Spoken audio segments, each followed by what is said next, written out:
Just a quick note here before we get into the builds here, you will need to farm some of the legendary items in Hell 6 and above, especially the main hand I am using in the builds here will only drop in Hell 8. So if you are not there quite yet, you won't able to use these builds right now. So now that is out of the way, let's get into some strength and weaknesses right away.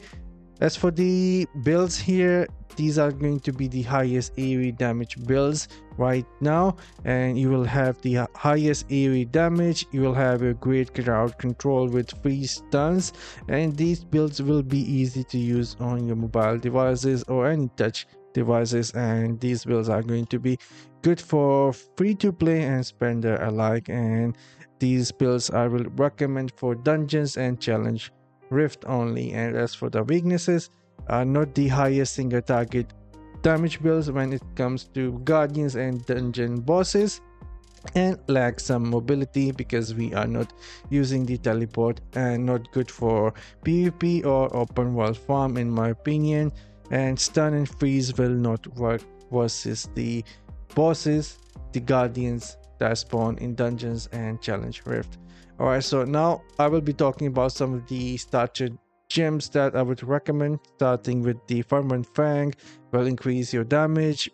Bloody Reach, again really good because we will have some nice range between us and the enemy, so it will increase the damage. Abiding Curse, again it will slow down the enemy, curse them, and enemies who will be cursed will receive some more damage. Pain of Subjection, again really good gem. We have a lot of crowd control ability, so it will increase the damage. Berserker Eye, again give you flat damage increase. Everlasting will bleed the enemy. That is going to be really good with the set item that we are using. So let's move on to pay to win best gems. Now the one that I would recommend in my humble opinion is going to be the Blood Soaked Jade. Gives you damage, Seeping Bile again, poison enemies, and do the dot hits. Howler Core is going to be great because we will be using our primary a lot as well.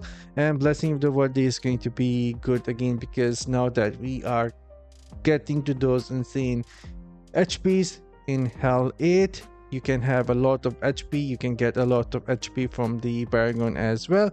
And Blessing of the Worthy will be dealing insane damage. And then I would recommend Echoing Shade. That is going to help you take the aggro off from you from Elise and dungeon bosses. This is going to be especially helpful in Challenge Rift. And at the end, I will recommend the Frozen Heart, but you can go with something else as well that gives you more damage.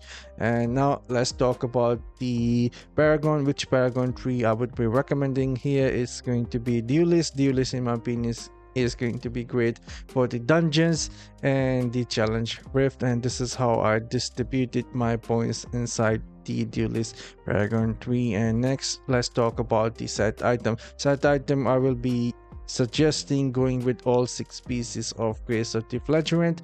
Our continual damage is going to get that flat 15% damage increase, and we are doing a lot of dot hits, so 4-piece bonus will be working really good with the builds. And then 6-piece is going to give you some more stun and a insane damage every 40 seconds. And now let's get into some skills.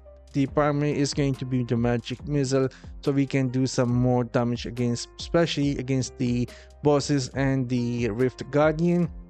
And as for the first skill will be the Scorch, and the modifier that we are using is coming from a headpiece, turning the Scorch into magma. And as for the second skill here, that is going to be the Arcane Wind, and we are using 2 modifier.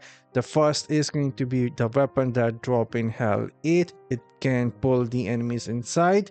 That is what makes the builds really good. And the second modifier here is going to be from offhand. Chilled enemy will also get frozen, and we will be freezing the enemy using a Meteor Strike that I will share in a second here. So there we go. The third skill here is going to be a Meteor Strike. The first modifier is from the shoulder piece, 66% increased damage against the frozen enemies, and the second modifier here is from the pants, meteor now call down a snowstorm that continually damage and chill enemies in the area. Meteor damage increased by 18%. So that is how we will be freezing enemies.